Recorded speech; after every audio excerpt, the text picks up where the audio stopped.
ኪዳነ ምሕረት እናቴ ነው። ኃይላችን መስቀል ነው። የሚያጸናን መስቀል ነው። መስቀል ቤዛችን ነው። መስቀል የነፍሳችን መዳኛ ነው የሚለው ጸሎት አይሁድ ይክዱታል፣ እኛ እናምነዋለን። ያመንነውም እኛ በመስቀሉ እንድናለን ድነናል የሚለው ምስክርነት እጅግ ውብ የሆነ ጥንታዊ የቤተክርስቲያን ጸሎት ነው። በዚህ ጸሎት ላይ በጣም ብዙ ቁም ነገሮች ተነስተውበታል። በመጀመሪያ በመስቀል ድነናል ወይም የዳነው በመስቀል ነው ወይ ሲባል ያዳነን መስቀል ነው ወይ ከሚለው ለይቶ ማየት ያስፈልጋል። በመስቀል ድነናልና መስቀል ራሱ አድኖናል ማለት የተለያዩ ነገሮች ናቸው። መስቀል አስቦ አልሞ መቼስ የሰው ልጆች መከራ ላይ ናቸው፣ እኔ ባድናቸው ይሻላል ብሎ አስቦ አዳነን እንደማንል ማንም ያውቃል።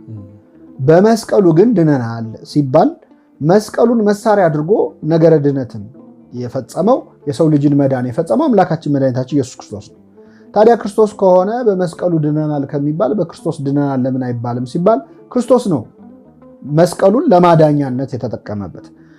ይሄ አይነት አገላለጽ በሌላ የመጽሐፍ ቅዱስ ታሪኮች በመጽሐፍ ቅዱስ ላይ በግልጽ ተጽፎ እናገኛለን። ለምሳሌ ዓለም በጥፋት ውሃ በጠፋች ጊዜ ኖህና ቤተሰቡን እግዚአብሔር ለማዳን በወደደ ጊዜ መርከብ እንዲሰሩ አዛቸው ነበር፣ ከእንጨት ማለት ነው። ያን ትልቅ መርከብ ከሰሩ በኋላ ኖህና ቤተሰቡ ከጥፋት ውሃ ዳኑ፣ አዲስ ህይወት አዲስ ዓለም ጀመሩ።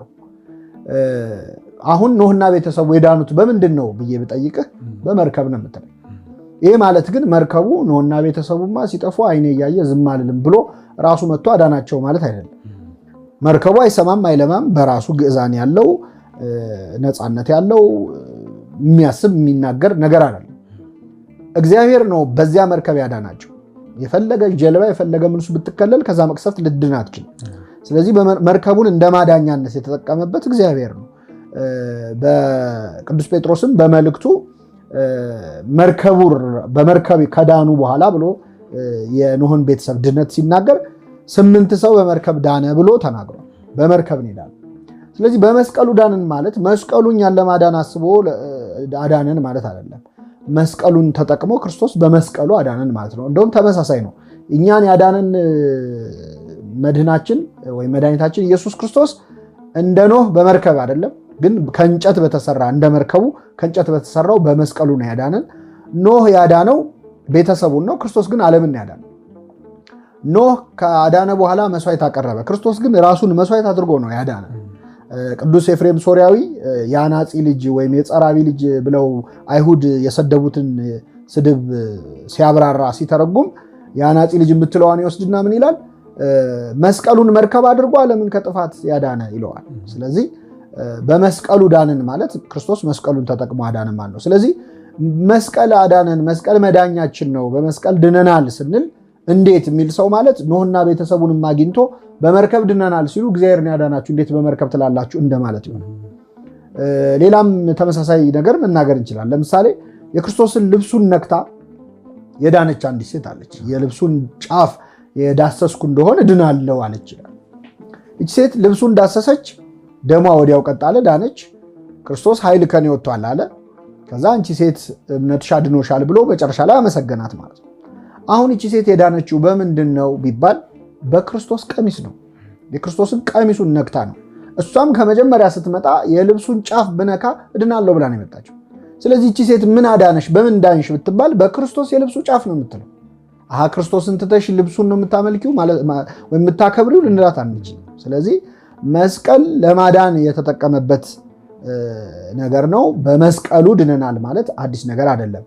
ለምሳሌ ሌላም መጨመር ካስፈለገ እግዚአብሔር እስራኤላውያንን ከግብፅ ባርነት ነፃ ካወጣ በኋላ የኤርትራን ባህር ለመሻገር ጫፍ ላይ ሲደርሱ ከኋላ የፈርዖን ሰራዊት በቁጣ መጣባቸው። ከፊት የኤርትራ ባህር አለ። ያንን ባህር ለመክፈል ሙሴን አዘዘው። ባህሩን በበትር ምታው አለው እና ባህሩ ተከፈለ ይላል። አሁን የኤርትራ ባህር የተከፈለው በምንድን ነው ቢባል በበትር ነው የምትለው። እግዚአብሔር ነው እንጂ የከፈለው እንዴት በትር ይባላል አይባልም። ማለት ያን ስራ ለመስራት የተጠቀመበት መሳሪያው በትር ነው። ያንን በትር ተጠቅሞ መታው። አገሩን የሞላ እንጨት አለ እኮ። ያ በትር ግን እግዚአብሔር ኃይሉን ስላሳረፈበት ባህሩን ለሁለት ከፈለው። ስለዚህ የኤርትራ ባህር በምን ተከፈለ ቢባል በበትር ትላለህ እንጂ ለእግዚአብሔር ተቆረቆርኩ ብለህ እንዴት በበትር ይባላል በእግዚአብሔር ነው እንጂ አይባልም። እና በመስቀሉ ድነናል ማለት እንደዚህ ያለ አገላለጽ ነው። መስቀሉን ተጠቅሞ አምላካችን እንደ ኤርትራ ባህር አይደለም የከፈለው፣ የሰው ልጅን ኃጢአት ባህር ነው የከፈለው። ያሻገረው ከግብፅ ወደ ከነዓን መንገድ ለመውጣት አይደለም፣ ወደ መንግስተ ሰማያት ወደ ገነት ለመግባት ነው። የኛ ሙሴ ክርስቶስ ያሻገረን። ሙሴ በትሩን ይዞ ባህር እንደከፈለ የሐዲስ ኪዳኑ ሙሴ አምላካችን ኢየሱስ ክርስቶስ የኃጢአታችንን ባህር የከፈለው በመስቀሉ። ስለዚህ በመስቀሉ እንድናለን ብለን የምንመሰክርበት ምክንያት ለዛ ነው። የሙሴ በትር እባብ ሆናለች፣ መልሳ ሌሎቹን እባቦች ውጣለች። ሌሎች ጠንቋዮችም እኮ በትር ነበራቸው፣ ግን የሙሴ በትር የሱ እባብ ሆና ተለውጣ የሌሎቹን እባብ ዋጠቻቸው ይላል። ከዛ ተመልሳ በትር ሆነች ይላል።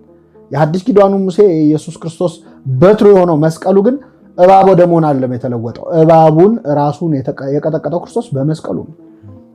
ስለዚህ ይህንን በማስተዋል እንናገራለን። ሌላው በመስቀሉ እናምናለን ይባላል ወይ ለሚለው አሁን እናምናለን። በመስቀሉ እናምናለን ማለት በነገራችን ላይ እናመልካለን ማለት አይደለም። የምናምንባቸው በጣም ብዙ ነገሮች አሉ። አሁን ይህን ቪዲዮ የሚመለከቱ ሰዎች ሁሉ በመሬት ስበት ሕግ ያምናሉ፣ ግን የመሬት ስበት ሕግን ያመልካሉ ማለት አይደለም። ብዙ የምናምንባቸው በመሰረቱ ዓለም ላይ ለመኖር ራሱ እምነት ያስፈልጋል። የምትሄደው መሬት እኮ የምትረግጠው መሬት እንደማይጥልህ አምነህ ነው አይደል? እምነት ነው። ታክሲ ውስጥ ገብተህ ተሳፍረህ ስትሄድ ሾፌሩ መንጃ ፈቃድ እንዳለው አምነህ ነው። ይገለብጠኛል ብለህ ብታስብ አትሳፈርም። ምግብ ቤት ገብተህ ምግብ ሲያቀርቡልህ መርዝ እንደማይጨምሩበት አምነህ። ስለዚህ በእምነት ነው ራሱ ዓለም ላይ ያለ እምነት እግዚአብሔርን ደስ ማሰኘት አይቻልም ይላል። ዓለም ላይም መኖር አይቻልም። በእውነት በጣም ብዙ ነገር ላይ ተማምነን ነው የምንኖረው። ትምህርት ቤት ገብተን የሚያስተምሩ መምህራን በሚያስተምሩን ትምህርት እንደተመረቁ አምነን ነው። የሚመሩን መሪዎች እንደሚመሩን አምነን ነው። እንደዛ ነው። ዓለም በእምነት ነው የምትንቀሳቀሰው።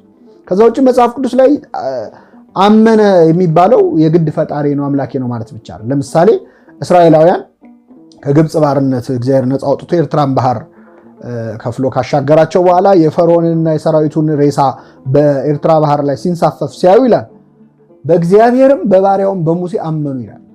በእግዚአብሔርም አመኑ በባሪያውም በሙሴ አመኑ ይላል። ይሄ ማለት ሙሴን አመለኩት ከእግዚአብሔር ጋር አብረው ማለት አይደለም።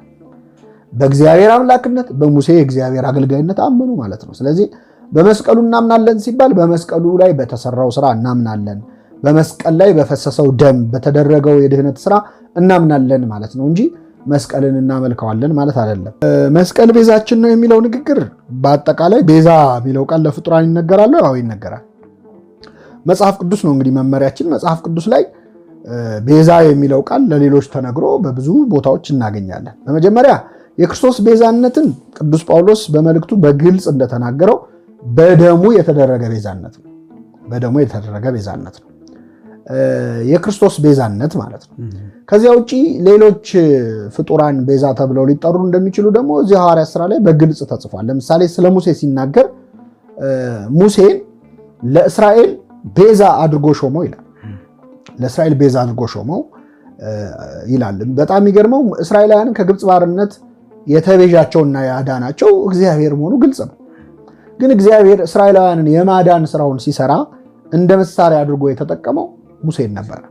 ስለዚህ በዚያ የማዳን ስራ ውስጥ የመታደግ ስራ ውስጥ ሙሴ ድርሻ ስለነበረው ቤዛ ብሎ ራሱ እግዚአብሔር እንዲጠራ ፈቅዷል። እና ያ ማለት ግን እግዚአብሔር አላዳንም ሙሴ ነው የተቤዣቸው ማለት አይደለም። ልክ እንደዚሁ መስቀሉ እመቤታችን በክርስቶስ የማዳን ስራ ውስጥ ከመጀመሪያ እስከ መጨረሻ የነበረች እመቤታችን በመጨረሻው ዕለት ደግሞ የተሰቀለበት አለቅነትም በጫንቃው ላይ ነው ተብሎ የተጻፈለት መስቀል ነው። እንግዲህ አለቅነት የሚለው በቤተክርስቲያናችን ትርጓሜ መስቀሉን ነው። ሕፃን ተወልዶልናል ወንድ ልጅም ተሰጥቶናል የሚለው ላይ አለቅነትም በጫንቃው ላይ ነው ይላል። አለቅነት የተባለ መስቀል የስልጣኑ የኃይሉ ማሳያ መስቀል ስለሆነ በዚያ ስላዳንን መስቀል ቤዛችን ነው እንላለን፣ ኃይላችን ነው እንላለን። አዎ መስቀል ኃይላችን ነው። ምክንያቱም በመስቀል ላይ አምላካችን ኢየሱስ ክርስቶስ ድል የነሳው ሞትን ነው የገደለው፣ ሞትን ነው ሰይጣንን ነው የገደለው። ስለዚህ አይሁድ ለማዋረድ ለድካም ብለው የተጠቀሙበት መሳሪያ መስቀል እኛ ባየነው ቁጥር ግን ሞቶ መነሳትን ድል ማድረግን ዲያብሎስን መርገጥን የምናይበት ስለሆነ ኃይላችን ነው። ለእኛ ለምናምን ሰዎች ኃይላችን ነው። ሞኝነት ሊመስላቸው ይችላል ለአይሁድ፣ ለእኛ ለምንድን ግን የእግዚአብሔር ኃይል ነው እንዳለው ቅዱስ ጳውሎስ ማለት ነው። ስለዚህ መስቀል ኃይላችን ነው ማለት እግዚአብሔር ኃይሉን የገለጠበት ነው ለማለት ነው።